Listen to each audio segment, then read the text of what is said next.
Good morning, everyone. Welcome to a fresh episode of the energy of houses and properties.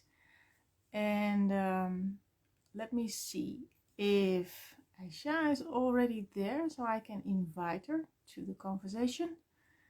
And if you have any questions about the energy of your home or working with energies in the environment, just drop it in a comment below so we can answer your question. And Aisha's here, and I'll invite her to the conversation. Something happening. Should be. Yeah, there she is. Hey, good morning. Yay! Good morning. How are you? I'm doing well, doing well. How are you doing? I'm okay. Yeah, thank Great. you. Yeah, So you're back in your apartment I now, or am in your tiny house? apartment, and we've got a couple, like a week or so left, week or two left until we move. We postponed it just a little bit because we've got the amazing earth plasterer team at our house right now. They are staying in the tiny houses and they've been working so hard. I just delivered food to them last night. They're working so hard. This is Aslatikin and Aslatikin Atelier. Maybe we put in a little tag. We tag her team on this talk. They're doing phenomenal work. They do earth plastering and what is called tadelakt. I may have mentioned it in our last talk. It's a Moroccan earth lime plastering technique that renders the bathroom walls waterproof. And you can put all kinds of pigments in. So you can follow me and follow what I've been posting about the house construction. But I'd just like to say they're really bringing a lot of life to the house. And I feel like after this process of building my house, I'm going to be taking a lot of notes about how can we incorporate energy consciousness in the process of construction. And, Ursula and her team already, in a way, kind of naturally do it through their energy and their spunk. They're blasting music inside the house while they're working. They're laughing, they're playing, they're bringing so much life compared to some of the more conventional builders, smoking, But smoke, actually, no, smoking is not the bad thing. I mean, anybody can smoke, it's fine. But it's how you approach it, right? And so the first time they started building, I walk in and there's like ABBA playing, in the house. It's just so great. It just brings so much life and joy. And as a result of that, right, such a simple thing, right, to have fun while you're building, to play music in the house, the result is phenomenal. The result is really phenomenal. And everybody has to experience what a Tadelakt wall feels like because it's so silky smooth. Yeah, yeah. So it's been really great experience. Yeah. Yeah, I saw some of the pictures and it really looks amazing. And it's good that you bring up all this joy and party atmosphere by working in it. And Yeah. that's exactly the reason why when you move, you should do a housewarming party. Bring in the laughter, bring in your friends. It is, in a way, a way of space clearing the area and bringing in your own intention, your family, your friends, your joy, or whatever you wish to have in your home. I always imagine that people would like to have, joy and friendliness, but it might be different for some people. Yeah. But yeah, if you do that, a party is always a good idea, and if you can work with a lot of pleasure and fun, it helps. It really helps because sometimes you are in newly built buildings, and then it's really just yucky. But, ugh. Right. And I can imagine, and what I sense too is that a newly built building can be susceptible to taking on the stress of the building, right? Of the building process, I mean. It has the capacity to take on the pressure. It's like it kind of feels under pressure to be something that the new residents want it to be, right? And this party, Nikki, that's I think it's just so important. You're right. Like in older cultures or in Turkey, for example, Turkiye, the new name of Turkey, um, it's polite. It's part of custom. You must invite the new, especially the elders. You've got to invite the elders over. You've got to invite your neighbors over for tea. In fact, it's not even the invitation. What also the neighbors have to do is they need to also invite themselves over. That it's right? And you know, I go back to the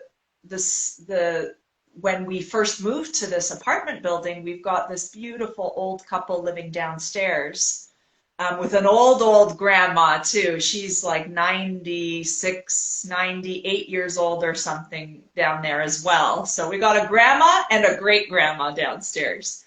And when we first moved, they immediately, very hot day, lots of cold water and olives from their garden. Immediately, they're bringing their abundance, their food to us, as a gift. And that's what we need to do when we finish building a house.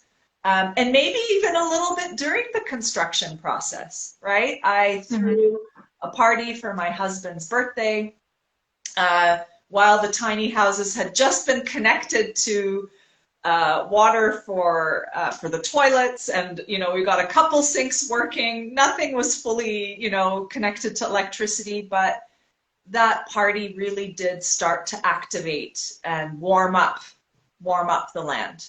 Yeah, yeah.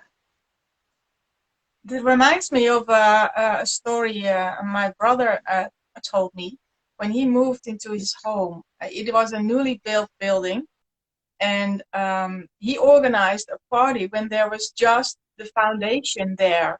So the whole neighborhood enjoyed that party already from the um, uh, pieces of land that was sold.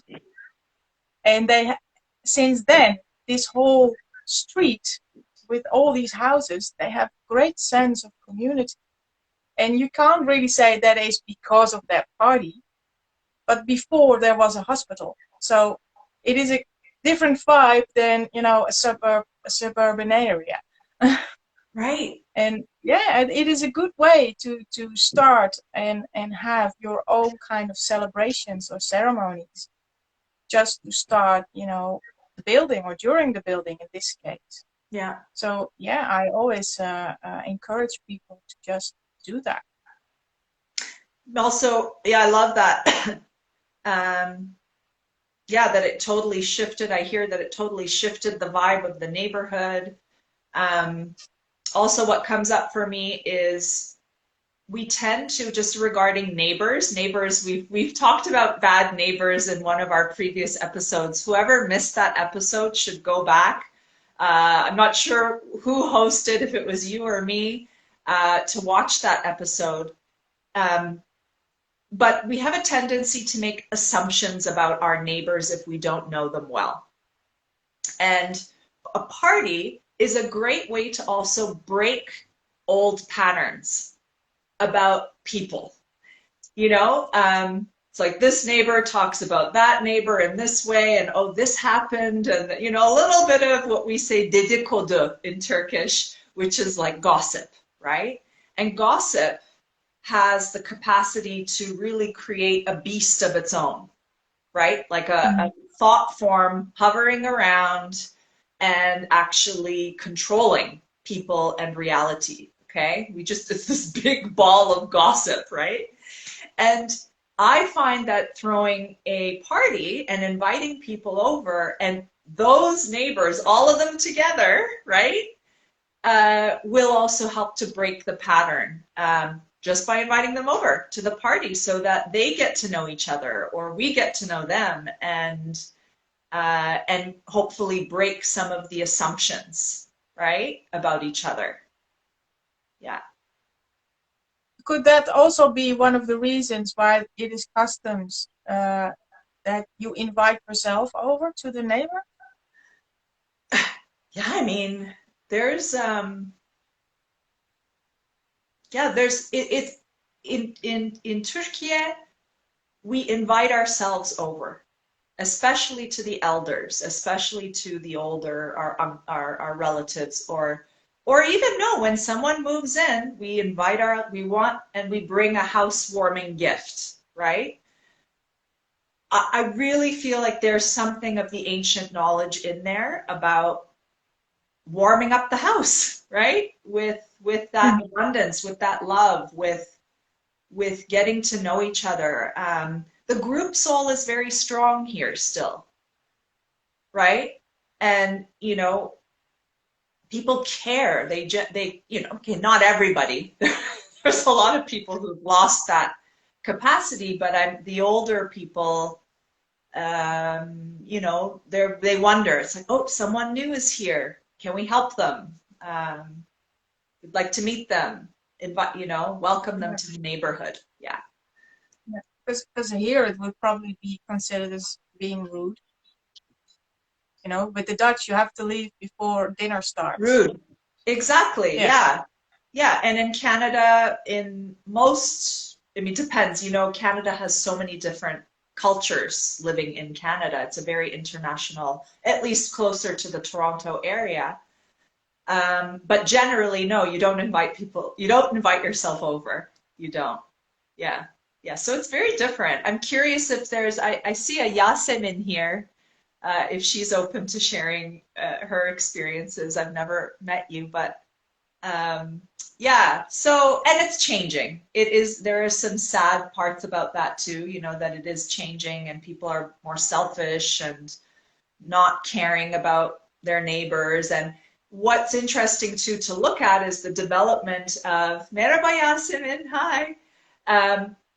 What's interesting to also look at from the architectural perspective, and this is really important to take a look at how what we call certain housing, I want to say prototypes, but there's a different type, housing types, typologies, that's the architectural term.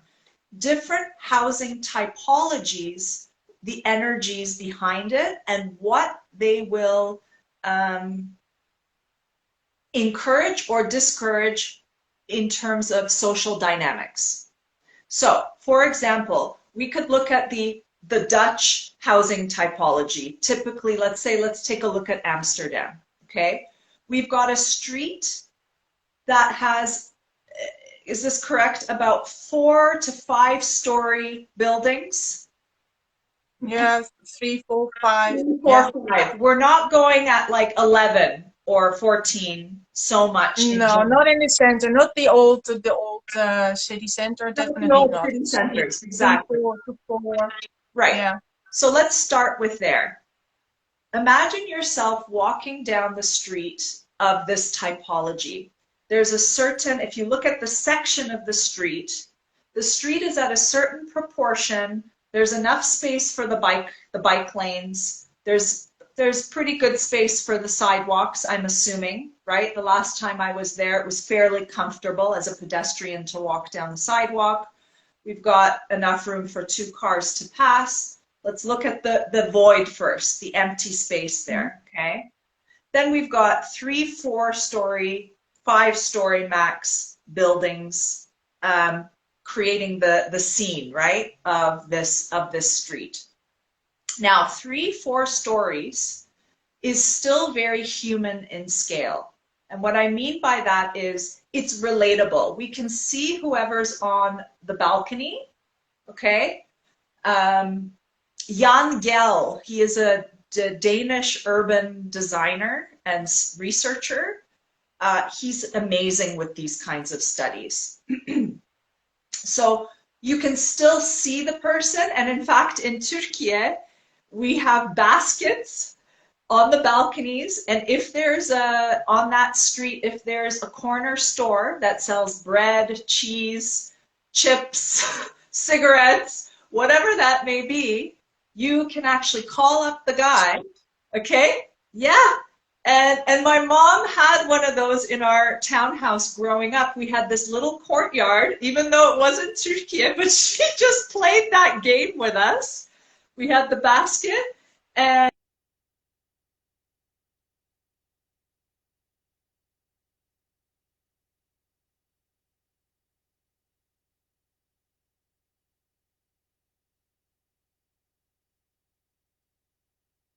with the things, the items you need, and you pay him later, or now everything is so advanced that you can just like send him a bank transfer or whatever.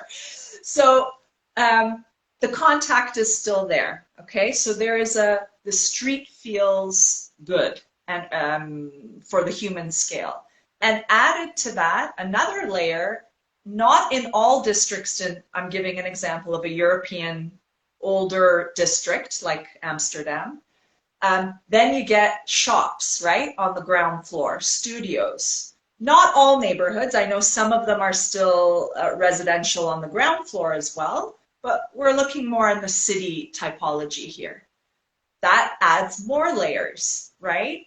And so that typology encourages communication with your neighbor. It also feels safe, okay? Why does it feel safe? Because it starts to get kind of creepy, although I'm not against tall towers. I'm not against it. It's just that, and this is linked to what I'm trying to explain to you about the housing typologies can start to break the neighbor community energy. It can break the group soul deliberately. And I think there are energies that deliberately try to do this. So as we move from a typology where we can see each other, we can say, hello, hi Yasemin, or hi Emre, hi Nikki, we recognize these people. They're part of the family of the street. And a lot of places are still like this in Turkey, and I know a lot of them are still like this in Europe. But as populations grow, as cities expand, as people, have stopped becoming farmers, right? Life is changing. On the periphery or certain districts, as the city expands, we get into, in North America, the suburban typologies. But let's go more into what I'm seeing here in Turkey, where you start to get into divisive housing typologies where you have the rich living in, that's also another good point, mixing social structures is really important. Then you start to get into divisive typologies, which are like, okay, the rich live in this villa here. It's a gated community, right? It's a series of villas. Or there's these high rises, which could have a mix of social structures there too, but generally for more rich people, I mean, the housing prices are skyrocketing here. And what happens when you have a 35-story building? You start to lose contact with whoever that is on the top floor, right? Then what happens is, and we talked about this a bit in the bad neighbors episode, then it's like, well, there's so many people, like, are you going to say hi to all of them? Are you going to visit all of them? Are you going to, right? It's just not possible at that point. And, not saying anything is good or bad, it's just a different quality. It's a different experience. And for me, it's really important as an architect to look at, okay, well, if we are designing this huge, building, tall building or complex, like, how is it connected to the urban fabric? Is there a community center in the middle of it where people can gather and do you know, like grilling and barbecues, and whoever wants to come at least brings that kind of energy, you know. Maybe there's a swimming pool in the middle where the kids can, you know, have some activity. Just whatever that is, community is one of the most important aspects of life, and much needed for human sanity. So I hope that I painted a picture there, like that the forms and the sizes and the relationships of buildings to streets and their proportion affect our energy. Affect our energy, and whether or not it facilitates neighborly love, neighborly support. Are we a family? Are we not?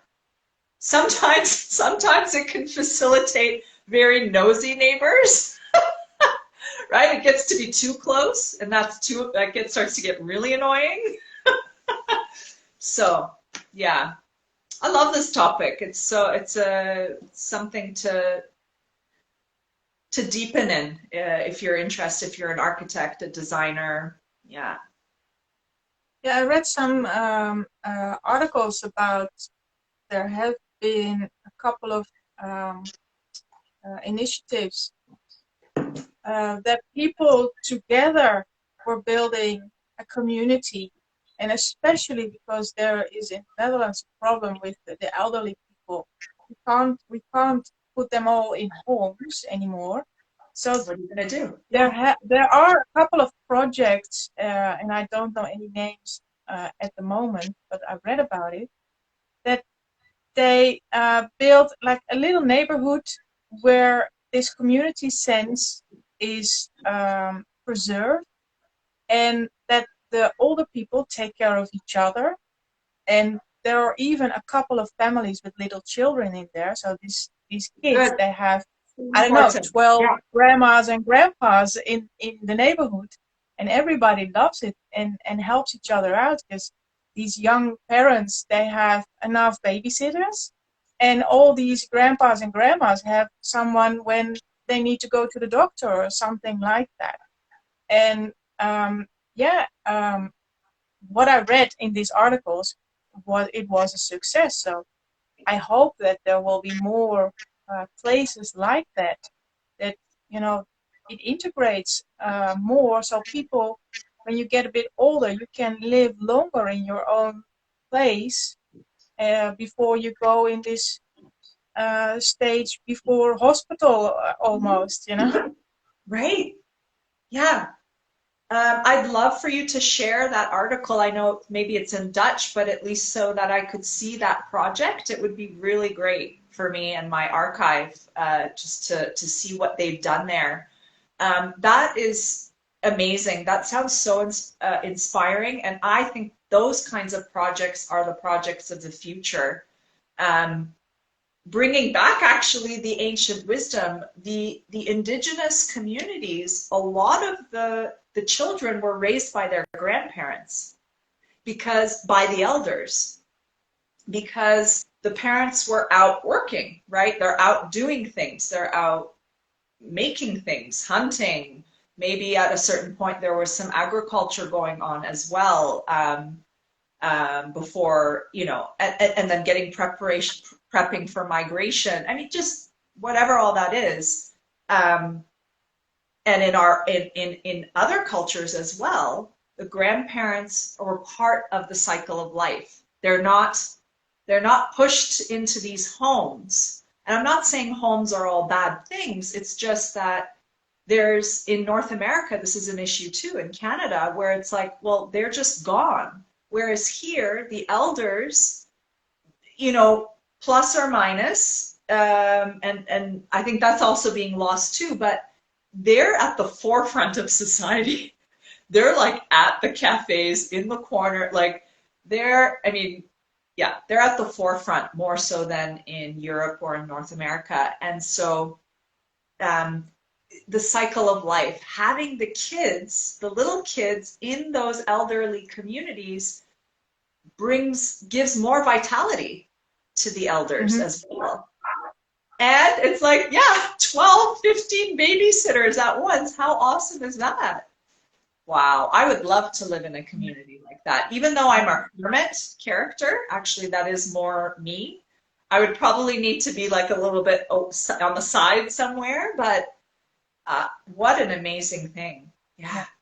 It's called Knarrenhof, Fenneke is telling us. It's indeed, that's the name, Knarrenhof. A knar is a bit of slang for an elderly person. Right. Okay, like just an old guy, an old woman, Yeah, yeah. right? Yeah. Yeah. Yeah, and I tend to see in the big cities or the huge skyscrapers where people live, there is a huge loss of connection with Earth.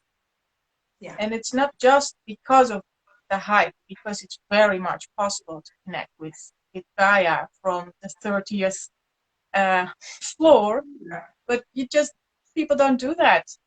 And because in big cities, there's a lot of fire energy, there's a lot of stress energy, there's Hmm. not enough um, earth to calm down and to make that connection because you're always, on edge because I'm just all saying of the fire energy is, sci-fi, yeah, sci-fi cities, everything is in the air. Yeah. yeah. Yeah. And if you are living, out in the country and you go for a day in the city, you can really get, a buzz. It's nice to go for a day of shopping there, and I really can um, uh, feel that if you are used to living outside in the country, that it's just too much to handle every day. Are you still there? Are you moving? Uh, yeah. So it cut out quite a bit a few times, but the only thing I heard was double-decker bus. I Was didn't it? say that, no. You didn't say that?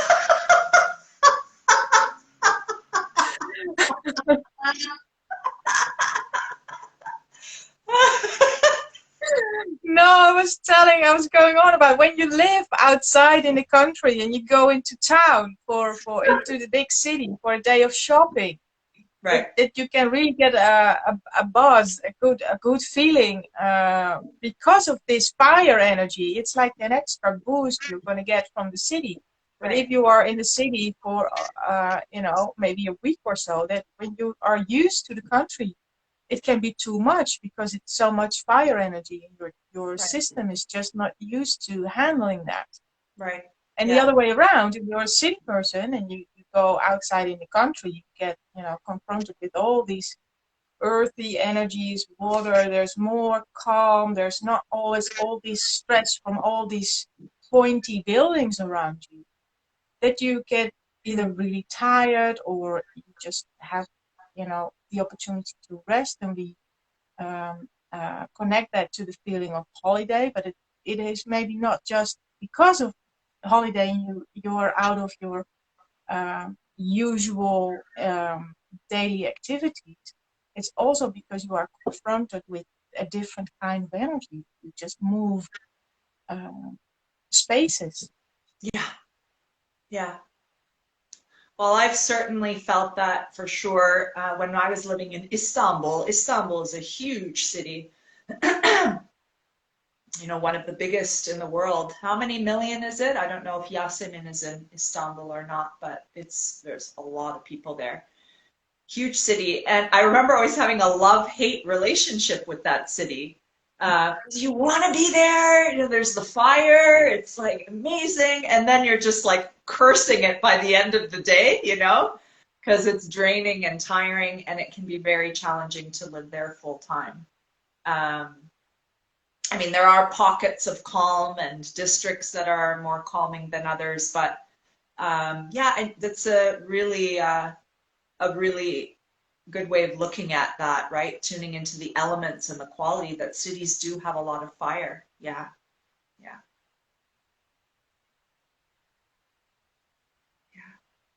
Yeah, and it's always good to realize that for a certain period in your life, a certain area is good for you and healthy for you, and in others it's less. And then it's really important that at least your own home is a personal power place, so you are protected from all whatever is going on outside of your home, and that you exclude the energies from your home where you sleep, an hour or eight a day, that you get well rested because you are not bothered by all these extra energies you find difficult to deal with. And for everyone, that is different.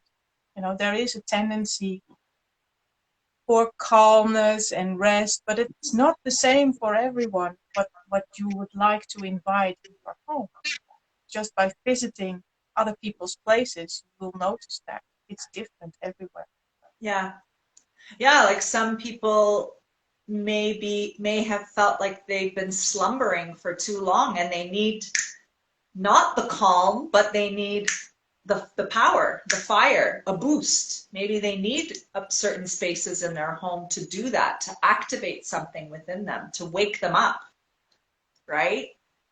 Whereas some rooms or some areas of the property may really be needed for the grounding and the calm and the peace and the quiet. Um, and of course, it can change exactly from person to person within the same family. And yeah, yeah, yeah, amazing. Have we got any questions, maybe? I think Yasmin had a huge comment a while back. Right, okay. Yes, you're right. Also, village people wondering, news people's life. Right, wondering about the news from of people's life because they're feeding Yeah. like their magazine. Yeah, yeah, exactly. I love that. That's so true. It's like the news, the gossip newspaper. Yeah, they need to gossip all the time because and that's actually why Turkish soap operas are like number one, almost number one compared to the Brazilian ones, like in the world. It's a whole industry. And people, Oh, Turkish, wow. now people from all different parts of the world even watch Turkish soap operas and shows, and yeah, it like feeds off of the gossip, right? It just creates more gossip, which I find actually problematic. But yeah, amazing observation, Yasin. And exactly, the village people, they need to know. They wonder about the news of other people's life. What do they say? Konu komşu, like that the topic is the neighbor. Like, yeah, that's the topic of the day, the neighbor. Yeah. Yeah, they need to, and then you commented about the basket. Yeah, just Isn't like that about basket? Yeah, exactly. Yeah. You'll notice there's still some baskets still in some balconies. You're like, oh yeah, that's for the corner store to put some eggs in there. Yeah.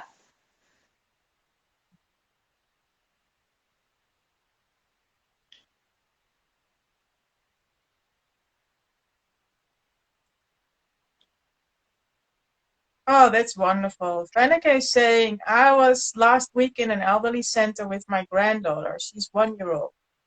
I felt the energy changing from all the old men and women. Everybody was smiling. At the end, she was kissing with her hand, so like waving.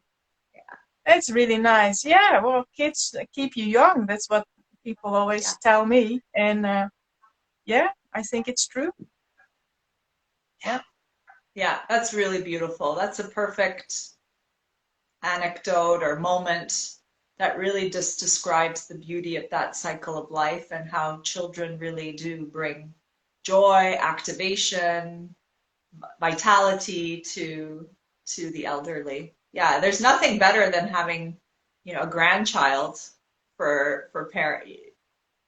I mean, I won't speak for everybody, but it's like I remember one of our elders in our Turkish community said, he's like, grandchildren are the best because there's no strings attached. You don't really have to take care of them. All you need to do is just like play with them and give them gifts and chocolate and candy, and it's so great. Yeah, yeah.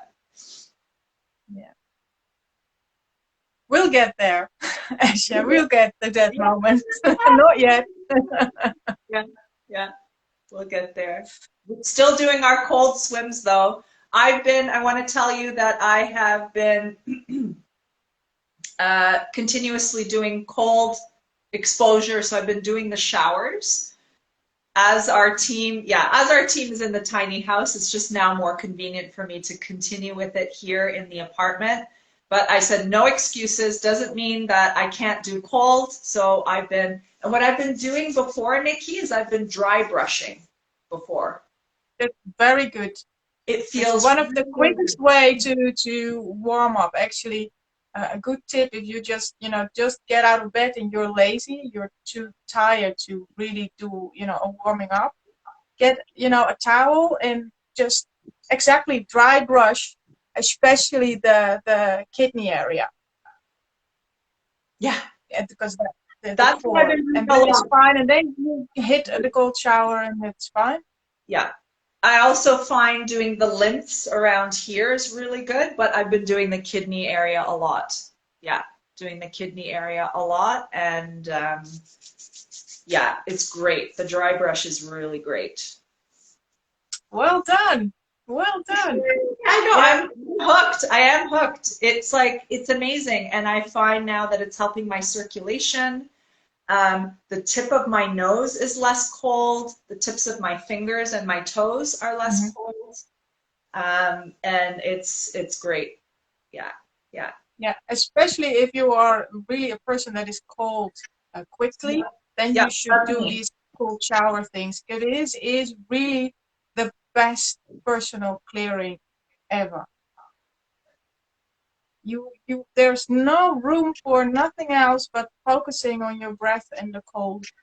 And all these hormones are changing in your body and blowing your tubes, basically. It's really great. So the more I learn about it, the more enthusiastic I become. So yeah, please do it. And everybody can take a cold shower Yeah, every no day, and excuses. just do Yeah, it. yeah. Before I was like, oh, but I don't have a wood stove and I don't have this so that I could just go beside it, right? No, just do it. It's so good. Fennec is asking before the cold dip or after? Before. Do the dry brushing before. And it's good because it gets all the dry skin off of, like Google dry brushing and you will find the natural loofah dry brushing things. They kind of look like a sponge, but it's much more harder in surface. Sometimes some of them have a stick so that you can actually go on do your back as well. Mine is more like a glove, and I just go like this.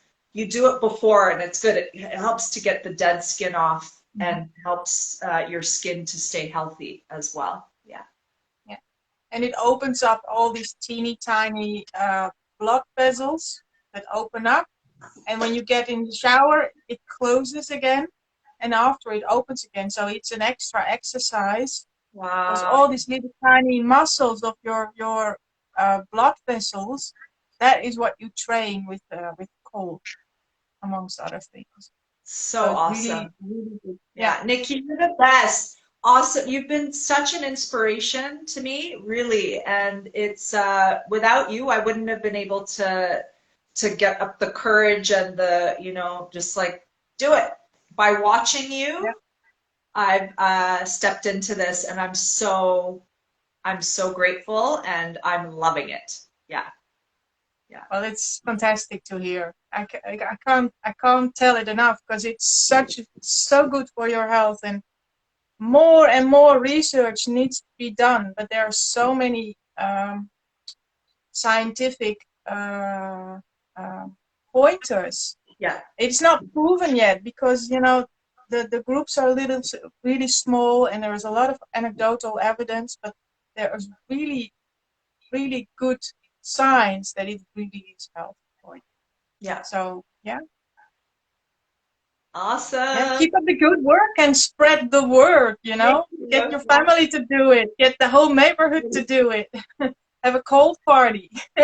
Right? The grandma of our family, my husband's like, don't tell my mom, she'll probably have a heart attack that you went into the, because she's always scared that cold, right? This is actually something we say, the grandmas say all the time in Turkey, üşütme, üşütme, which means don't catch a cold, don't catch a cold. Oh my God, you're going to catch a cold. And it's typical that they overdress the children here. Over way too many layers, way too many wools, way too many covers, Yeah, in plastic Italy they do the covers. same thing. Ah, it's too Yeah, much. Yeah, yeah. yeah. So it's But good you for the can kids. only get a cold of a virus. You cannot get a cold because it's cold outside. Yeah, it's so important for you to reiterate this. I think it's been ingrained in people, whether or not they know. It's like, yeah, I know it's a virus, but psychologically, they still think they're going to catch a cold from the cold. Yeah. Yeah, as long as you're in a shower and you're not way too long under there and you don't take too long to warm up, it's fine. Nothing can happen. But there is also a danger side of it. It's all about the dose. But as long as you're in the shower and you warm up after perfectly, there's no issue. It's just good for you. Yeah. Yeah. And Yasemin says, aman üşüme, aman terleme. So in Turkish, that's, oh, aman, don't get cold. Oh my God, don't sweat. Oh my God, don't do this. It's just like, can I be human?